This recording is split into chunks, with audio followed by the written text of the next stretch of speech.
स्वागत है आप सबका मेरे YouTube चैनल परमिंदर एस्ट्रो ज्ञान पर।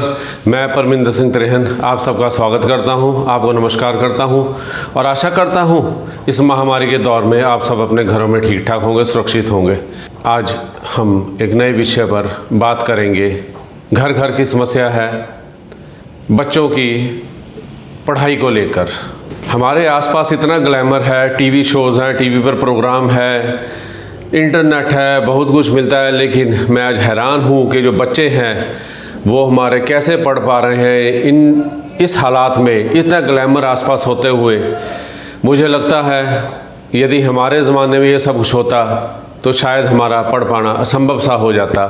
लेकिन आज के बच्चों में काफ़ी जोश, काफ़ी हिम्मत और काफ़ी लगन है पढ़ाई के प्रति।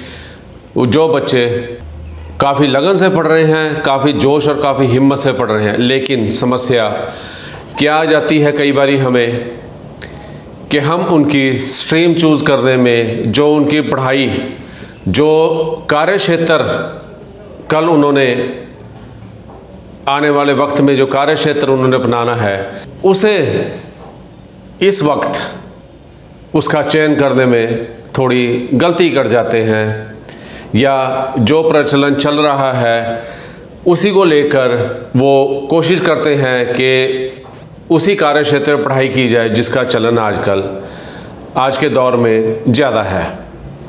अब क्या होता है, पढ़ाई तो कर लेते हैं बच्चे, लेकिन उन्हें उनकी पढ़ाई का पूरा फल नहीं मिल पाता, क्योंकि कुछ ग्रह कोई भी जातक लेकर ऐसे पैदा होता है, यदि वो उन ग्रहों से विपरीत कोई कार्य करेगा तो वो उसमें सफल नहीं हो पाएगा, या जो फल उसे मिलना चाहिए वो फल उस कार्यक्षेत्र से, उस पढ़ाई से संबंधित कार्यक्षेत्र से नहीं ले पाएगा। हर घर की समस्या है, बच्चे पढ़ने वाले हैं, बहुत लगन से पढ़ रहे हैं। अब कार्यक्षेत्र को चयन करने की बारी माता पिता, अभिभावकों के लिए और बच्चों के लिए भी एक चिंता का विषय बन जाती है जब उन्हें अपना कार्यक्षेत्र चयन करने के बारे में सोचना पड़ता है। इसलिए आज मैं आपके लिए एक ऐसा विषय, कुछ ऐसी जानकारी लेकर आया हूँ जिससे आपको बच्चों के कार्यक्षेत्र चयन करने में मदद मिलेगी और आप उनके अनुकूल कार्यक्षेत्र से संबंधित पढ़ाई के बारे में चयन कर पाएंगे। अब कुंडली में कुछ ऐसे योग होते हैं जो कि बच्चे की पढ़ाई के संबंधित, बच्चे की पढ़ाई से जिसका संबंध होता है, कुछ ऐसे योग हैं कुंडली में जो कि हमें कुछ ऐसे आइडियाज़ दे देते हैं जिससे कि हमें मदद मिलती है बच्चों के शिक्षा से संबंधित कार्यक्षेत्र को चुनने के लिए।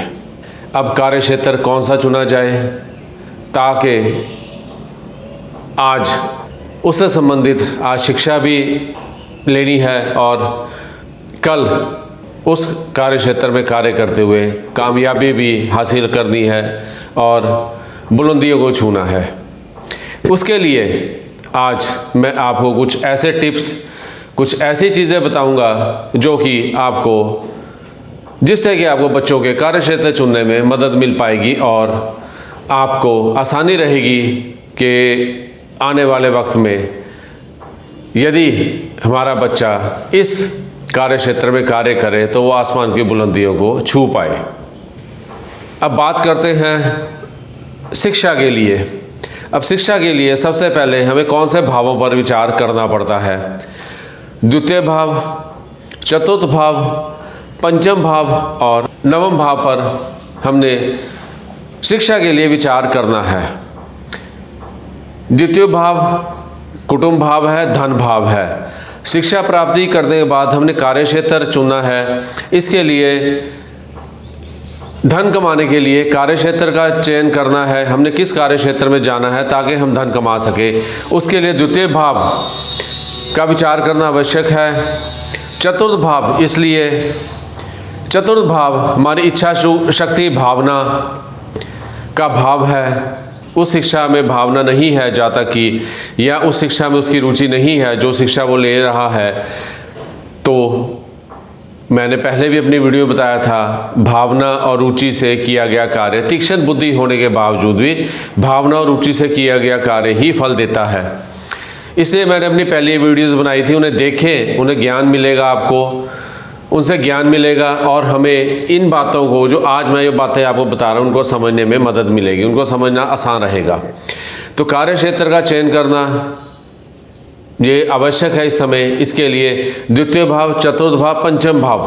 पंचम भाव, चतुर्थ भाव हमारा है प्राथमिक परीक्षा 10वीं तक की, मान के चलो, और पंचम भाव से हम अपनी कॉलेज तक के पढ़ाई देखते हैं, और उसके बाद जो हायर स्टडीज़, उच्च शिक्षा, उच्चतर शिक्षा जो है, उच्चतर शिक्षा, PhD, MBA, जो अच्छे, जो कोटि के शिक्षण संस्थान है, उनसे प्राप्त करने के बारे में नवम भाव से विचार किया जाता है।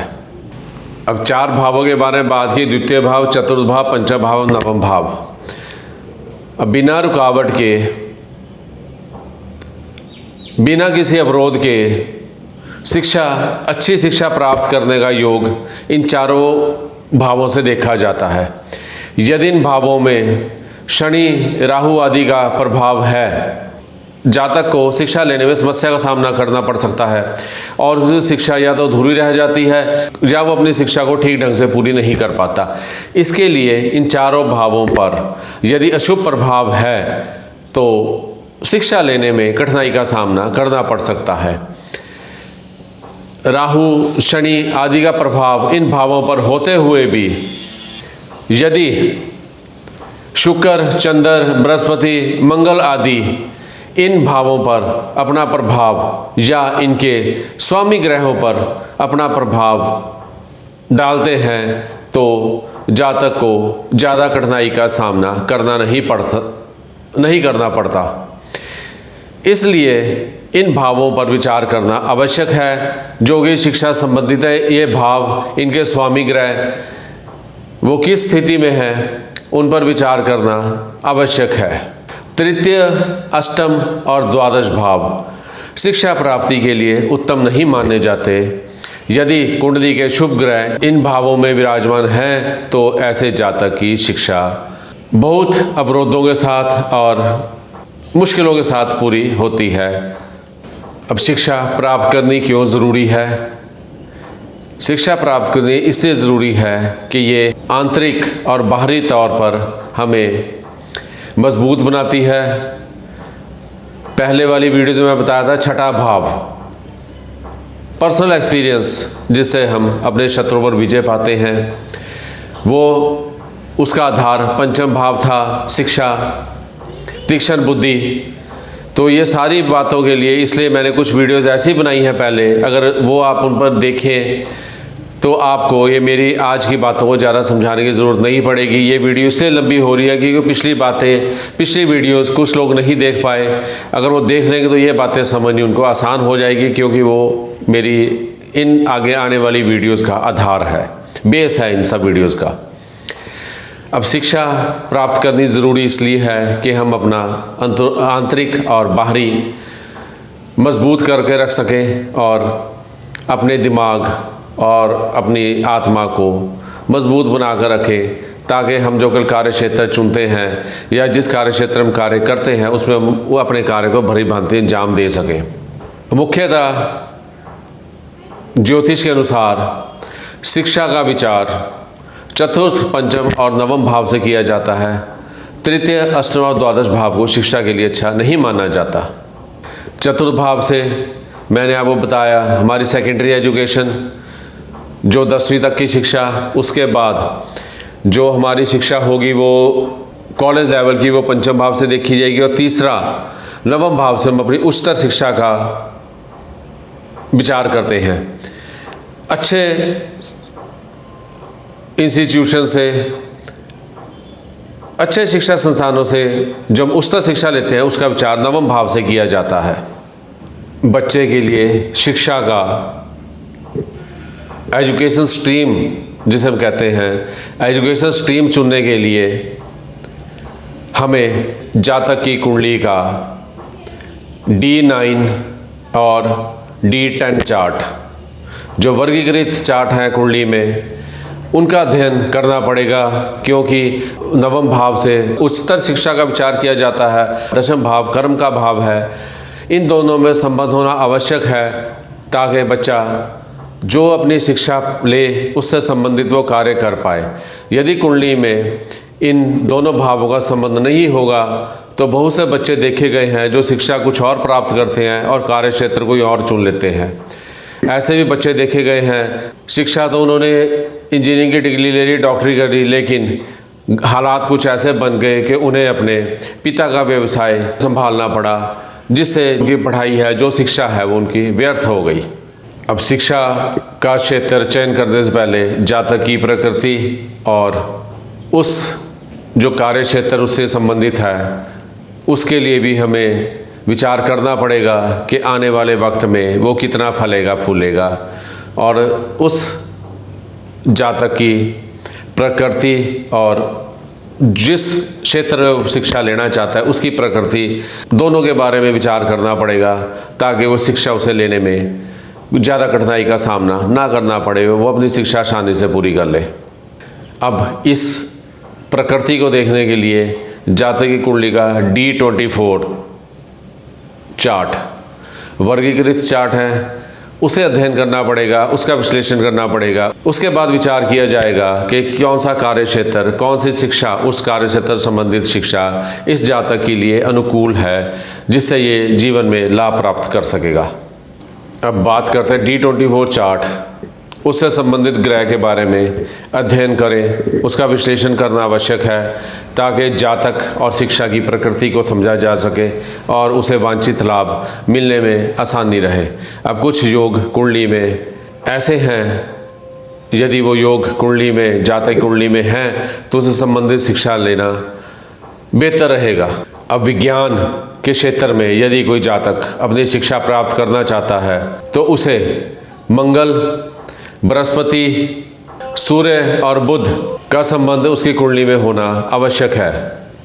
कॉमर्स के क्षेत्र में यदि कोई जातक शिक्षा लेना चाहता है तो बुध और बृहस्पति का संबंध कुंडली में होना आवश्यक है। यदि कोई जातक कला के क्षेत्र में जाना चाहता है, आर्ट के क्षेत्र में जाना चाहता है, तो चंद्रमा और शुक्र का संबंध कुंडली में होगा तो ऐसा जातक अपने क्षेत्र में आसमान की बुलंदी को हासिल कर सकता है।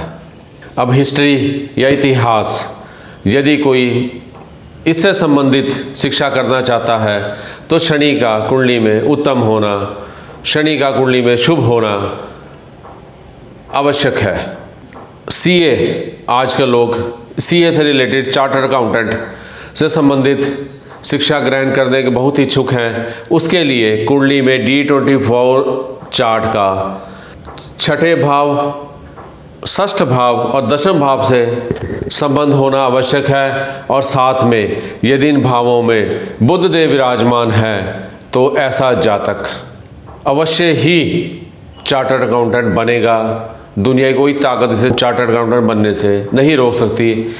बाकी उसकी लगन, चतुर्थ भाव की मैंने बात की, चतुर्थ भाव उसकी इच्छा शक्ति, भावना, द्वितीय भाव शुभ प्रभाव, ये सारी बातों को विचार में रखते हुए ऐसा जातक अवश्य ही चार्टर्ड अकाउंटेंट बनेगा। ये जिसकी कुंडली में ये संबंध जो मैंने बताए ये योग कुंडली में है तो ऐसा जातक निश्चय ही चार्टर्ड अकाउंटेंट बनेगा।